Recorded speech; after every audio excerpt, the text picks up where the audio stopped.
So, good evening, everyone. Thank you for joining.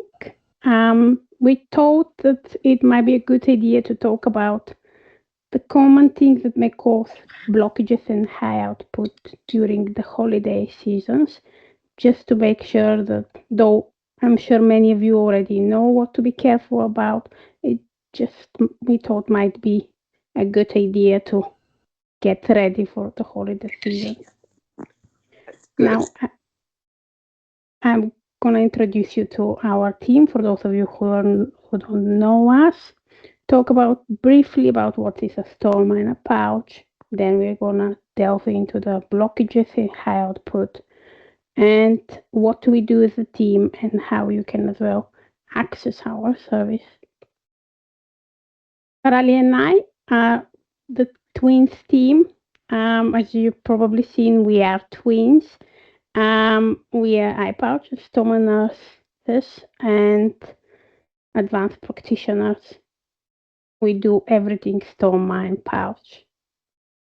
Our role is a bit beyond the clinical. There is so much more that we try to put into it to make sure that we provide the best care for all of you, and it's evidence based. That includes a lot of research and innovation, education, audit, service development, management leadership. For any of you that's interested to reading about what a pouch and stoma nurse do, you can scan the QR code and read about it. We have published an article recently.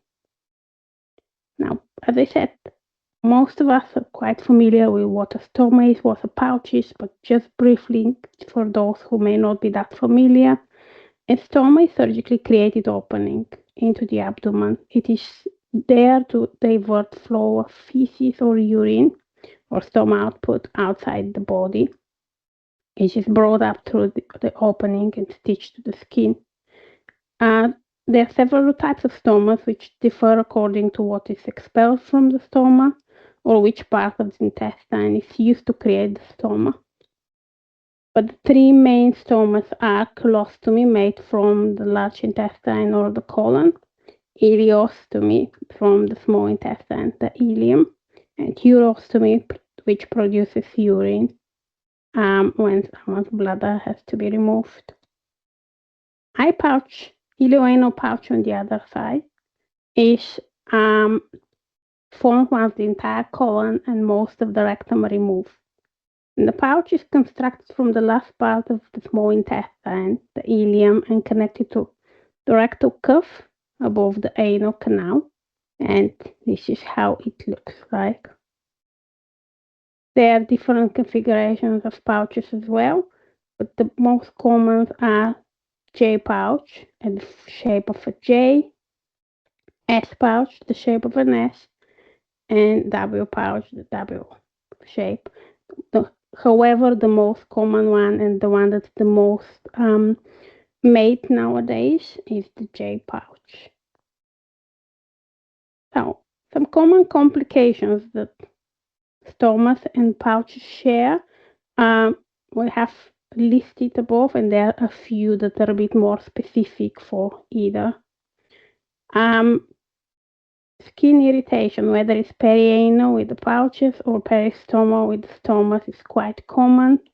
Leakages and seepages, high output and blockages. When it comes to stomas, hernias, constipations with colostomy patients, or ballooning, though that could be also quite common with ileostomies, and then urinary tract infections, especially with the urostomy. Pouch on the other side, pouchitis, caphitis are quite common. Then you may have strictures, excessive wind, and evacuation difficulties. But the one we want to talk about are the blockages and high output.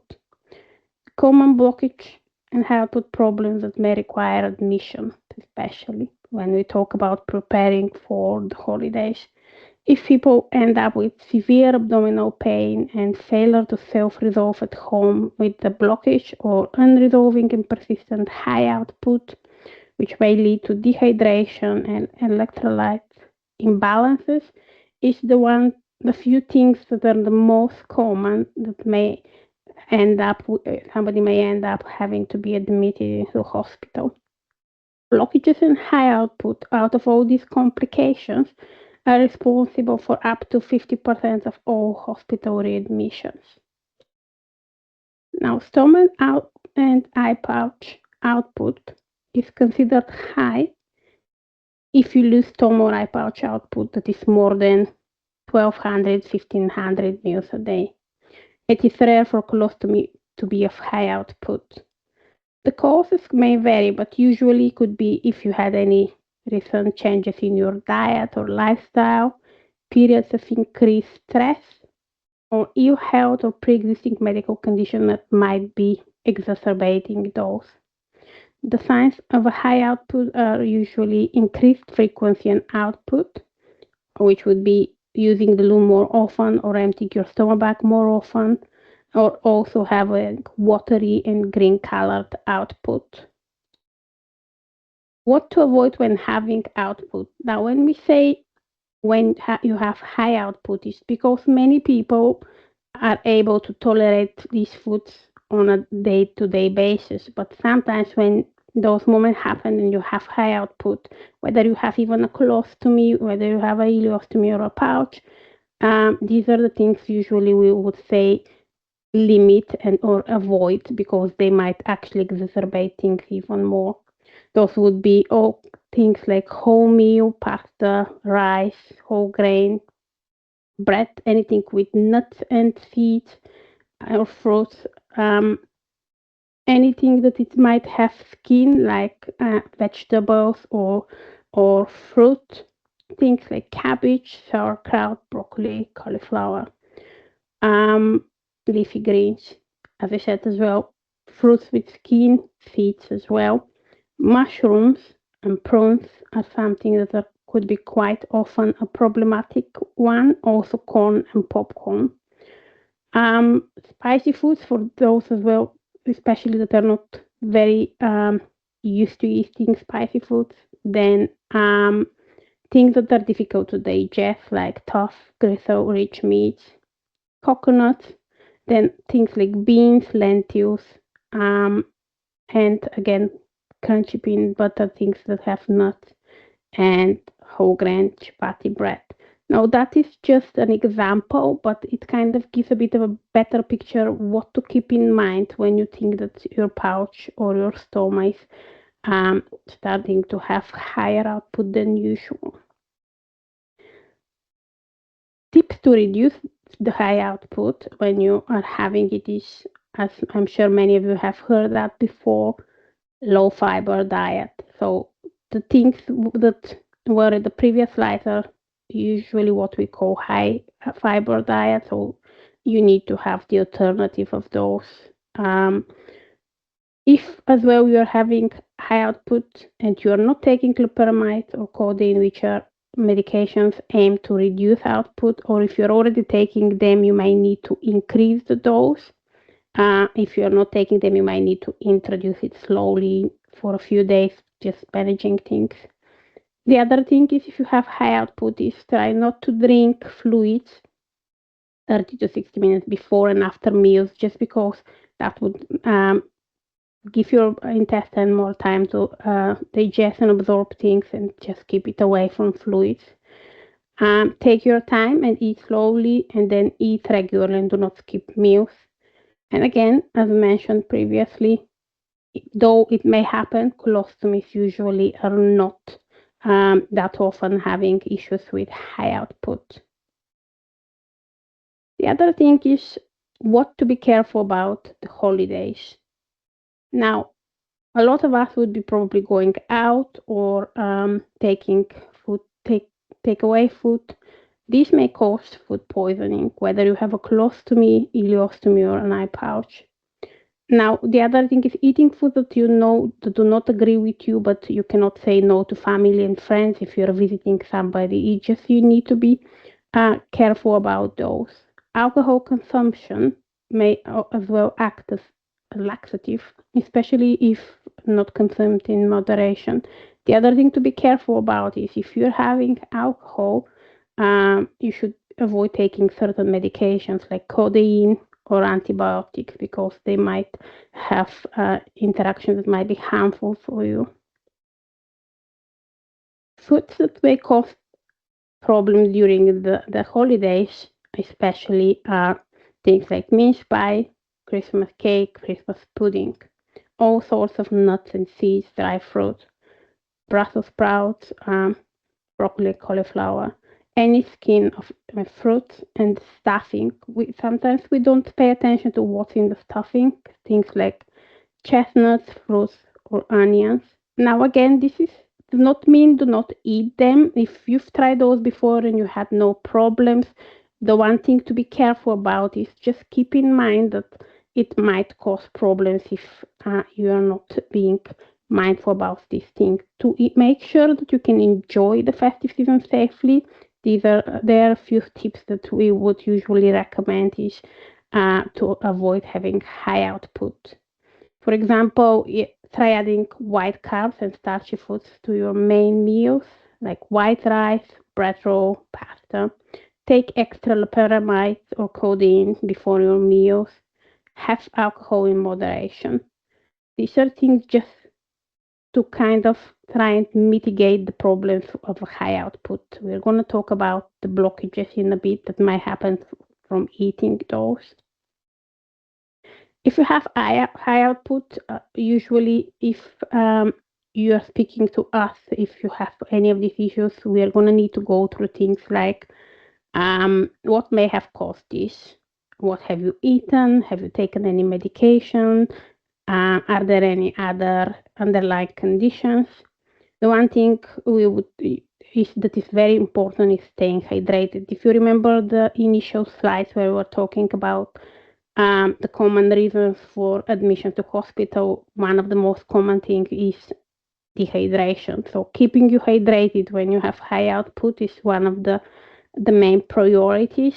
So having things like rehydration drinks or anything rich in salt and things like diarrhea, oral rehydration salts, and emic solution. The one important thing to remember is that these are meant to be taken as sips throughout the day rather than having a full glass at one go. It's more of a having sips throughout the whole day to constantly replenish any losses of salts and minerals. And if things don't improve, then you can always as well contact us, or if there are still if there are concerns that you might be having severe dehydration, then you may need to go to the hospital. But if, as I said, if none of the suggestions work and you're not sure what to do, you can always get in touch with us. We are open 365 days a year, including during the holidays. So these are our contact details, and I'm going to talk to you a bit more in detail about it at the end. But first, let's talk a bit about the blockages. Whether it's stoma or pouch blockage or obstruction, it's usually caused most commonly by indigested food or due to adhesions causing the stoma or pouch to stop working. You would usually have waves of cramping, abdominal pain, which may worsen before the obstruction resolves. I'm sure many of you have had at least one episode of this, and the pain is quite severe. So sometimes people might need to go to hospital just for pain management. But when to consider that you may have blockage. If you have an ileostomy, the stoma has stopped working for several hours and you're experiencing signs and symptoms of blockage. In the pouch, similarly, if it hasn't been working for hours and you haven't had any movement and you're experiencing signs and symptoms of blockage. What are the signs and symptoms of intestinal obstruction? I've mentioned abdominal cramping, nausea, and or vomiting, reduced or no stoma or iPouch output. Usually you would have thin, watery stoma or iPouch output. That's because wherever the obstruction is and is blocking more kind of thick output. It's just trickling around the blockage, just thin and watery output, which sometimes might create the illusion that the pouch or the stomach is still working, but could be it is just bypassing where the obstruction is. And that's why usually the output would have a different color and may have a fancy smell. Bloated abdomen is quite common. Pain around the stoma or the stomach closure site in pouch patients, so where your old stoma used to be, and that where the closure of that stoma is usually one of the most common obstruction areas for people with a pouch. And also you might have a swollen stoma. Colostomy, on the other side, may stop working for 1 to 3 days, so some people even longer, but this is usually considered normal. It's very likely due to constipation and not a blockage. If there are no signs of obstruction, usually the advice would be for colostomy patients to follow constipation management advice with having high fiber diet, exercising, having 1.5 to 2 liters of fluids a day, try having drinks such as coffee, prune juice, um, and also seek advice from your stomach nurse or pouch nurse if laxatives are appropriate. People with an ileostomy and pouch are more likely to get intestinal obstruction than those with a colostomy. What are the most common reasons for blockage? As we mentioned, food blockages, which is an indigested food, adhesions, scar tissue, or intestinal strictures or narrowing somewhere uh, are along your small intestine. The majority of these blockages occur in the small intestine. It's very rare that it would happen to have any blockage in the large intestine. Adhesions are the most frequent cause for small bowel obstructions, and they are usually responsible to 65 to 80% of the obstructions of small bowel obstruction. Why do some people get blockages and others don't? The risk of bowel obstruction increases with the formation of adhesions, which is scar tissue. Now, the more surgeries you have, multiple surgeries, if you had an open surgery, if you have a big scar down your abdomen, that would mean that you had an open surgery. Uh, Up to 60-80% in comparison to those who may have had the keyhole or robotic surgery, which would usually account about 30% of scar tissue. If we look at it as being a pipe and the diameter of it, small intestine is usually about 2.5 to 3 centimeters, like the diameter, approximately 1 inch, while large intestine could be 4 to 6 centimeters or 1.5 to 2.5 inches. So if you think about it, if there was any food that may be causing obstruction downstream your intestine, it is more likely to get stuck somewhere into the small intestine rather than the large intestine.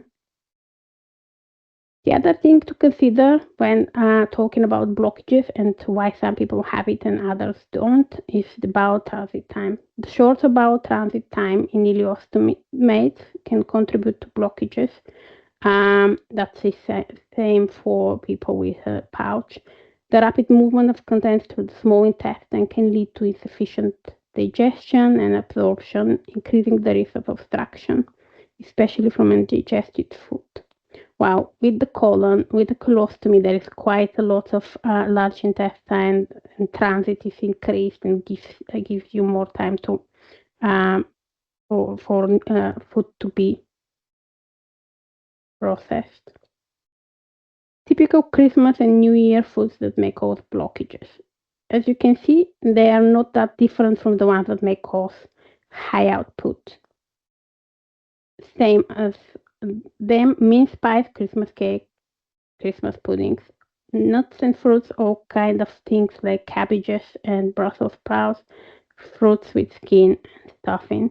All these things, when you take into consideration anything else like um, whether or not what type of surgeries you had, and multiple, do you have any other conditions. All this might, you're still at risk, but the more things you add to the mix, the higher the risk for you to get a blockage. And this is why you just need to as well think about your personal circumstances when you think about what is safe for you over the holidays. But to enjoy the festive season safely, consider those tips. Avoid overeating and have small portions instead. When you overeat, it's as well more difficult for your body to digest that food quicker. So it's higher risk that that might end up as um, you not chewing well as well, and things just contributing to increasing the risk of you having an intestinal blockage. Try having stomach-friendly alternatives like mashed potatoes, carrots, parsnip. Limit the high-fiber foods and those known to cause gas. Again, for ileostomy and pouch, very unlikely in colostomies. But if you know that those might cause you problem, and the other thing is kind of weigh in what meals you're gonna have, let's say throughout the day. If you know you're gonna already be having a bit more fiber, let's say later in the day, try to have a bit lighter breakfast and then lunch, just so you can so make sure your body does not get into that constant overeating and feeling full throughout the day, throughout the holiday seasons. Again, if blockages occur, there are things to do. um, if you ever had those, you've probably been told. But for those of you who haven't, and just so we make sure everybody remembers what to do, the one important thing to do is, considering that the one of the main causes of blockages is indigested food, is stop eating and only have fluids if you think you have a blockage. Um, Drinking water quickly, like 1 or 2 glasses if you can tolerate it, if you don't feel like vomiting, helps kind of flush down things and dislodge any blockage, like if it is in the undigested food.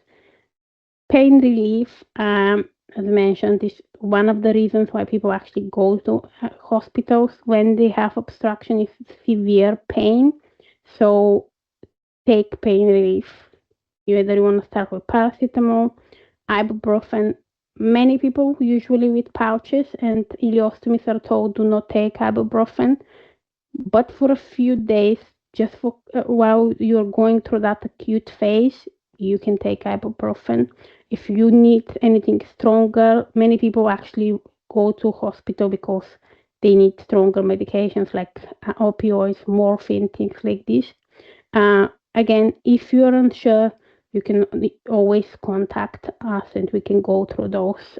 Make sure you're safe. Make sure you are going through those confidently. And if everything that we would tell you to do does not work, usually we would uh, tell you to go to any. I realize that probably you can't see those.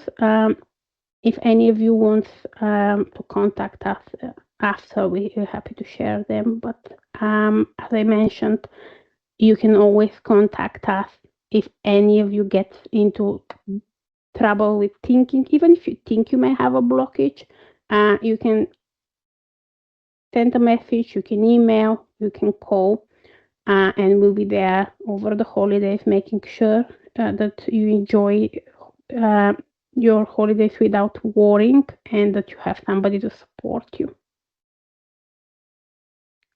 As I said, we'll be open uh, throughout the holidays. That includes evenings, weekends, and the bank holidays, Christmas, Boxing Day, New Year, and everything in between.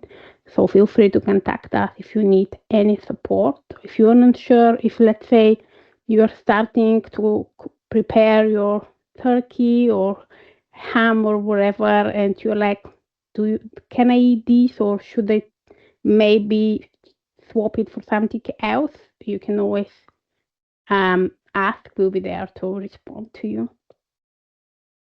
Um, we are an independent healthcare provider, for those of you who don't know, which means contacting us does not mean that then you cannot access the NHS. No, we work together. So we have many people that are under NHS and then they come to us, then they go back to NHS. We liaise with your consultants, with your GPs. Our service provides video, telephone, face to face, and home visits in London only. And we have a national advice line, which means you can contact us from anywhere, 365 days a year, out of hours. We also have rapid response team service, which is in London. So we can visit you at home if you are struggling, especially with your stoma, but not only. If you need to access our service, you can do that whether you have insurance or self-pay, monthly specialist nursing care. We have subscriptions, very affordable, and then we have support for those who are facing financial hardship. We do not leave any pouch or stoma patient behind. We make sure everybody is taken care of, no matter your circumstances. How you can access the service? We provide initial emergency advice without a referral. We will always support you. Then we would ask from your GP or surgical or gastroenterology consultant to send referral because we need your past medical history, any letters, ongoing problems, investigations. We're here to provide care for any pouch and stoma patients.